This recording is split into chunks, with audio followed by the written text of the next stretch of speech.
Hello there, BoBo, the Bitcoiner is back. A few more days to Chinese New Year. 恭喜发财 to all Bitcoiners. Today I'm going to talk about the Bitcoin rules every beginner must know. When Bitcoin get volatile, beginners always ask the same question. What should I do now? Actually, the more important question should be, did you prepare before the volatility started? Let me show you the one mistakes that causes all the panic and how to avoid it. The biggest mistake beginners make isn't buying too high or selling too low. It is building their Bitcoin position on a weak foundation. If your foundation is weak, every dip feels like danger. If your foundation is strong, volatility feels normal. If the money you use in Bitcoin or for Bitcoin is the same money you need for rent, for bills, or daily use on daily life, then every correction becomes a crisis.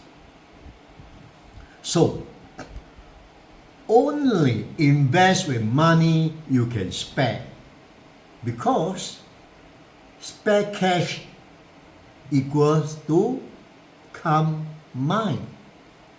Stress cash will force you into poor emotional decision.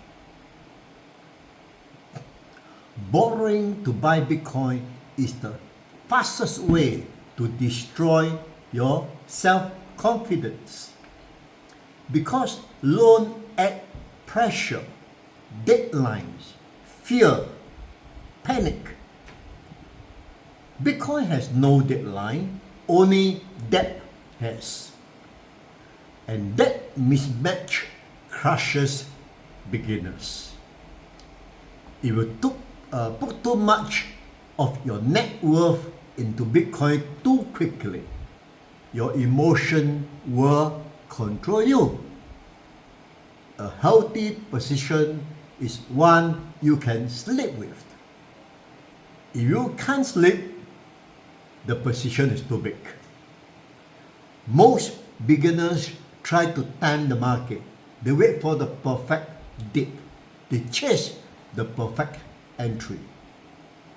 But the truth is simple. Consistency beats the timing. Dollar cost average remove stress, guessing, fear, and FOMO. It turns Bitcoin into a habit, not a gamble. A plan doesn't need to be complicated.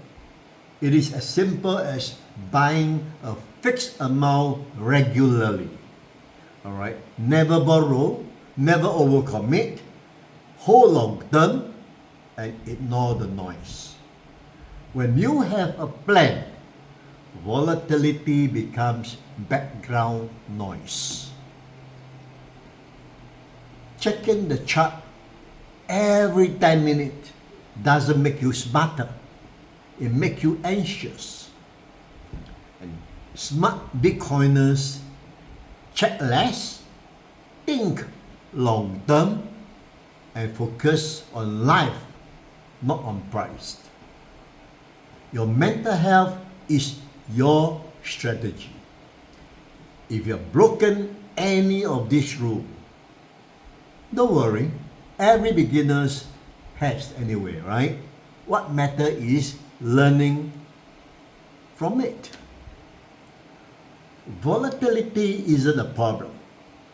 The problem is entering Bitcoin without a strong foundation. Building a foundation or behind the foundation and the volatility become just another part of the journey. Bitcoin does not need a perfect macro condition to survive. It needs time, it needs adoption, it needs capital that understand the framework. But the macro condition do explain why Bitcoin can drop hard even when nothing is wrong with Bitcoin. So let's get specific about it. Why down? The question, right? The way it is actually useful. When rates are near zero and real yields matter, investors don't have to chase.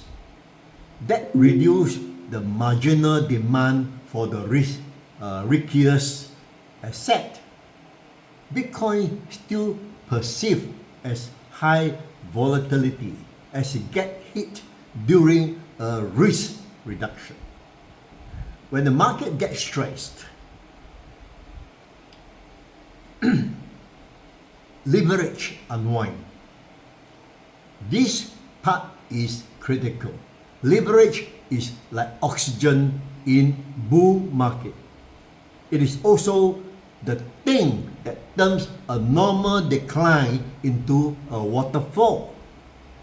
And Bitcoin, in one of the most leveraged markets on earth, through futures, auction, margin, and ETF related hedging. When Bitcoin break key levels, sentiments become self-fulfilling for a while. Not because charts are magic, but because a lot of risk systems are rule-based. They sell when volatility rises. They sell when correlations spike. They sell when withdrawals breach the threshold. Bitcoin get caught in that machine. When new investors enter near high, they tend to capitulate faster because they don't have the scar tissue. MarketWatch literally described how many ETF investors were sitting on ugly losses after a sharp downfall. Not as a moral feeling, but a behavioral pattern. So stop thinking about Bitcoin as a chart, because in the long run, what matters is what role does Bitcoin plays in the evolving financial system. So the lesson learned here is your foundation needs to be strong. With strong foundation, volatility becomes normal. And remember, never borrow money to invest in Bitcoin. Use your reserve cash. Spare cash will give you quiet, calm mind. Stress cash forces you to make emotional decisions. Because you will be pressurized with deadline, with fear, you panic. Don't try to time the market. It's better to plan DCA, dollar cost average. Invest wisely with the peace of mind. If this helps you more clearly, follow the series. I make this episode to help beginners build confidence in Bitcoin. Okay? Stay around. See you next time. Bye-bye.